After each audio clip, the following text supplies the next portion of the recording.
আসসালামু আলাইকুম। সোহেলি সুলতানার সাথে ইউটিউব চ্যানেল থেকে নতুন আরেকটা ব্লগ ভিডিও দেখার জন্য আপনাদের আমন্ত্রণ জানাচ্ছি।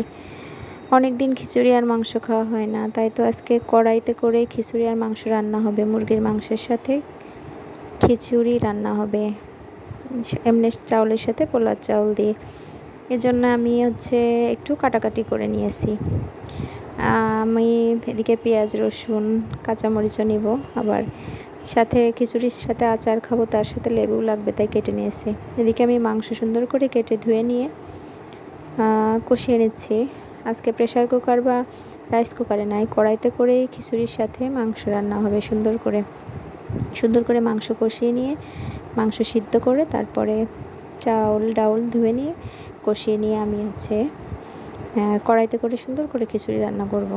আরাধ্য অনেকদিন থেকেই খিচুড়ি খায় না, বলছিল আম্মু খিচুড়ি রান্না করো, তাই তো আজকে সেটা চেষ্টা করলাম রাতের খাবারের জন্যে। আমি চাউল ডাউল ধুয়ে নিয়ে মাংসের পানি যখন অনেক অল্প হয়ে এসছে, তখন চাউল পানির সাথে দিয়ে একটু সময় করে ভেজে নিব। একটু ভেজে নিলে সব মশলাগুলো চাউল ডাউলের ভিতরে যাবে, খিচুড়িটা খাইতে অনেক টেস্টি হবে। এভাবে রান্না করলে কিন্তু ভালোই লাগে, আপনারা রান্না করে খেতে পারেন। আমি বিভিন্নভাবে রান্না করি, এটাও এইভাবে কড়াইতে দিয়ে মাংসের সাথে খিচুড়ির রান্না কিন্তু ভালোই লাগে।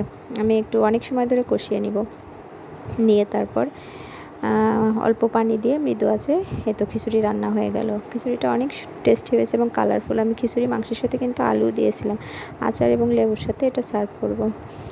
এদিকে শাম্মারও তো খাওয়ার জন্য ওয়েট করছে। আরাধ্যকে তোর বাবা জল খাওয়াই দেয়, আর শাম্মনি হাত দিয়েই খায়। এই যে লেবুর সাথে, ওরা আচার খাবে না, লেবুর সাথেই খাবে।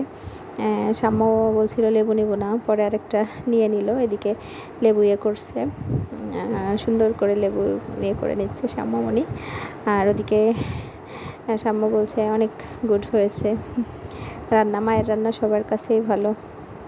আর এদিকে আরাধ্যকের বাবা খাইয়ে দিচ্ছে।